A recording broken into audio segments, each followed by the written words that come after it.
Mountain biking's already expensive. One of the things that's usually free, unless you have to pay $5 to park someplace, are the trails.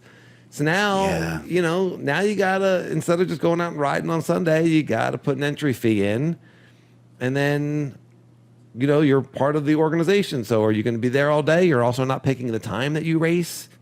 For me, what do you think? I didn't like that it would take 2 of my days, because I was one of those people that would like to prepare. So I would actually pre-ride the course, the day or the weekend before. Yeah.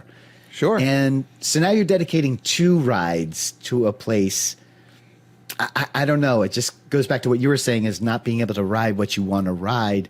But if you want to be good at racing, if you want to take it seriously, then you'll probably want to pre-ride it, Yeah, excellent point. I don't know. You're totally right. Yeah. I would think that someone who has ridden the trail before would have an advantage over someone who has not.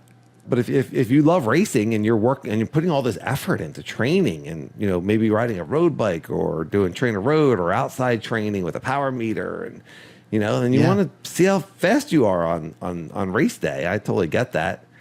It's not just XC either. It's all the disciplines. Downhill, enduro, XC. You got to be. They all have pre-riding. Well, you have to be fit, but they're all pre-riding too.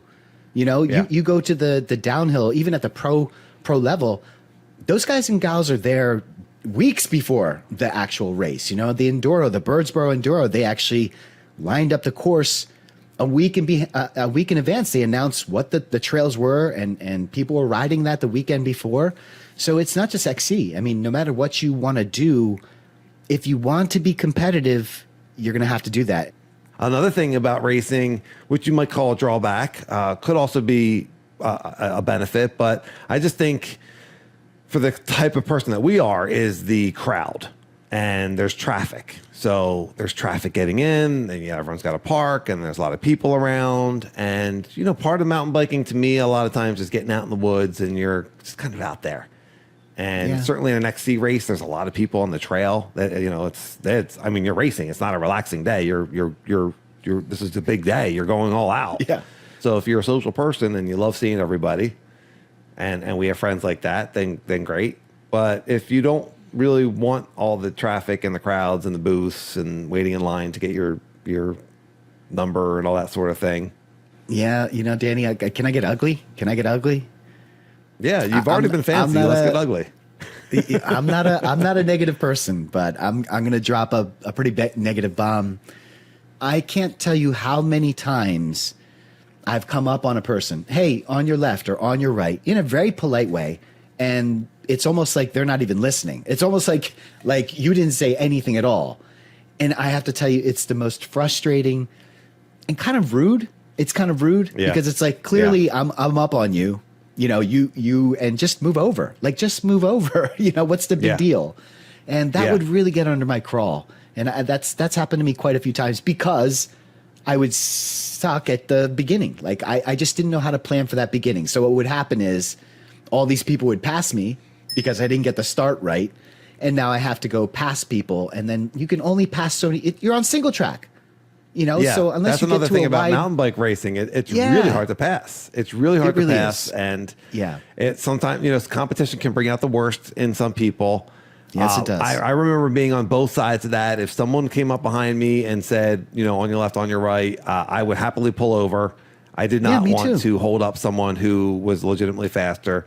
Then you would kind of have those moments where you're playing cat and mouse with someone, and you seem like you pass, they pass, you pass, they pass, and so are they really that much faster? Certainly if someone passes you, then you try to hold, I would always try to hold their wheel, let me see if you're, and so I guess there's some strategy in there and not letting people pass. But if someone's definitely coming up on you and wants to pass, and I remember that. I remember saying, on your left or trying to pass someone and not being able to, and especially in the tech, which when I was racing, I wasn't necessarily the fittest or the fastest, but I was always good at riding tech because that's what we always did.